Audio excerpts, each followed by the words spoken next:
السلام علیکم ورحمۃ اللہ وبرکاتہ۔ بڑے افسوس کے ساتھ مجھے یہ کہنا پڑ رہا ہے کہ جو اصل دین ہے اس سے تو آج ہم بہت دور ہیں، اور جن کا دین سے کوئی تعلق ہی نہیں ہے ان چیزوں کو ہم خوب فالو کرتے ہیں اور یاد بھی رکھتے ہیں۔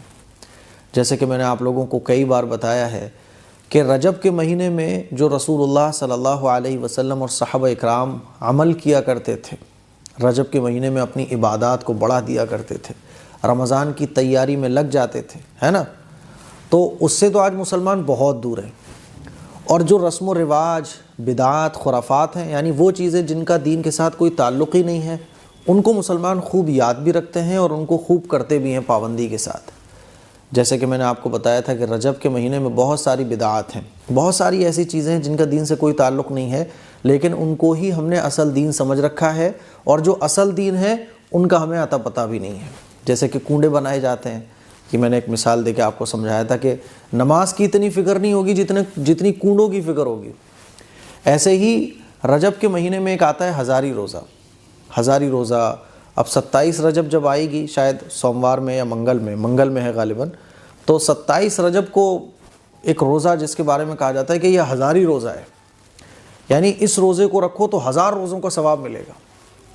تو مجھے بڑی حیرانی ہوتی ہے کہ بھیا یہ ہزاری روزہ کہاں سے آ گیا۔ ایک اور ہے، وہ ہے تبارک کی روٹی یا تبرک کی روٹی، کہ ایک روٹی بنائی جاتی ہے، اس میں جو ہے نا سورہ ملک پڑھی جاتی ہے، شاید کوئی 40 بار یا 20 بار، مجھے معلوم نہیں، تو وہ تبارک الذی بیدہ الملک، سورہ ملک پڑھی جاتی ہے، تو اس کو کہا گیا تبارک کی روٹی یا تبرک کی روٹی۔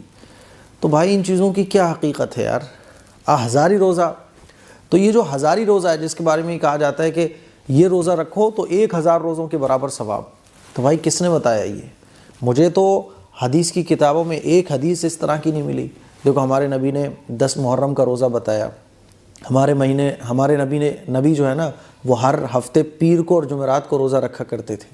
صحابہ اکرام روزہ رکھا کرتے تھے، ایام 20 کے روزے صحابہ اکرام رکھا کرتے تھے، نفلی روزے ہمارے نبی نے بتائے، ہے نا، ہمارے نبی نے نظر کے روزے بتائے کہ نظر مان لو تو نظر کے روزے رکھ سکتے ہو، ہمارے نبی نے نفلی روزے بتائے، ہے نا، ہمارے نبی نے جو ہے نا اور کیا بولتے ہیں اس کو، شوال کے روزے بتائے۔ تو جتنے بھی نفلی روزے ہیں سب ہمارے آقا صلی اللہ علیہ وسلم کی حدیث سے ثابت ہیں، سب صحابہ اکرام رکھا کرتے تھے، بزرگان دین رکھا کرتے تھے۔ اب یہ جو ہزاری روزہ ہے جس کو سوشل میڈیا پہ بتایا جا رہا ہے، تو میں تو بس اتنا جاننا چاہتا ہوں کہ بھیا یہ ہزاری روزہ کہاں سے آیا، کون سی حدیث سے ثابت ہے، اور کیا اس روزے کو صحابہ اکرام نے رکھا؟ کیونکہ اگر صحابہ اکرام کے ٹائم میں یہ روزہ نہیں تھا، اللہ کے نبی کی حدیث سے یہ روزہ ثابت نہیں ہے، تو پھر کس نے یہ ہزاری روزہ بنا دیا؟ تو میرے عزیز بھائیوں، میری بہنوں، ہزاری روزہ نہ قرآن سے ثابت، نہ حدیث سے ثابت، نہ صحابہ اکرام کے عمل سے ثابت، یہ کہاں سے نکلا ہے؟ اسی لیے میں آپ لوگوں کو شروع میں یہ بول چکا ہوں کہ جو دین ہے اس کو ہم لوگ جانتے نہیں، اور جو دین نہیں ہے یعنی اس کا پتہ ہی نہیں ہے یہ کہاں سے نکلا ہے، اس کو ہم لوگ خوب فالو کرتے ہیں۔ تو اسی لیے میری آپ لوگوں سے گزارش ہے کہ اس طرح کا کوئی ہزاری روزہ قرآن و حدیث سے، سنت سے، صحابہ سے ثابت نہیں ہے نا۔ رجب کے مہینے میں آپ جتنے چاہیں روزے رکھ سکتے ہیں۔ اگر کوئی ایسا ہزاری روزہ ہوتا تو جیسے ہمارے نبی نے اور روزوں کے بارے میں بتایا، سنت روزوں کے بارے میں بتایا، نفل روزوں کے بارے میں بتایا، شوال کے روزے، ہے نا، ایام 20 کے روزے، ہر ہفتے میں پیر اور جمعرات کا روزہ، تو تمام روزوں کے بارے میں بتایا، دین کا ہر طریقہ ہمارے نبی نے بتا دیا، تو کیا ہزاری روزہ اگر ہوتا تو ہمارے نبی نہیں بتاتے؟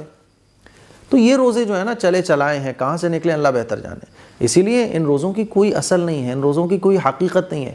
ہاں نفلی روزے آپ جب چاہو جتنے چاہو رکھ سکتے ہو، لیکن ہزاری روزہ 27 رجب کا یا 28 رجب کا، اس کی کوئی حقیقت نہیں ہے۔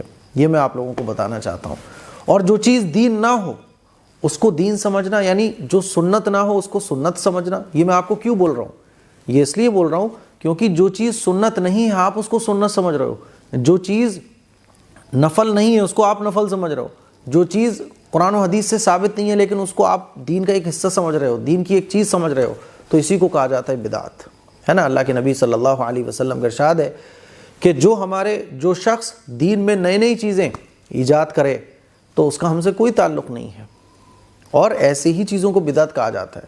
تو اسی لیے اس طرح کے تمام روزوں سے بچیے، قرآن و حدیث سے، صحابہ سے، بزرگان دین سے جو چیزیں ثابت ہیں ان کو فالو کیجئے.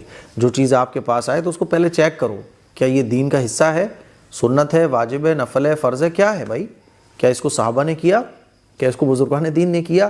کیونکہ ایسا ہو ہی نہیں سکتا کہ کوئی چیز اتنی اہم ہو اور اس کو صحابہ اکرام نہ کرتے ہو. ایسا ہو ہی نہیں سکتا کہ دین کی کوئی چیز ہو اور صحابہ اکرام نے اس پر عمل نہ کیا ہو، پاسبل ہی نہیں ہے.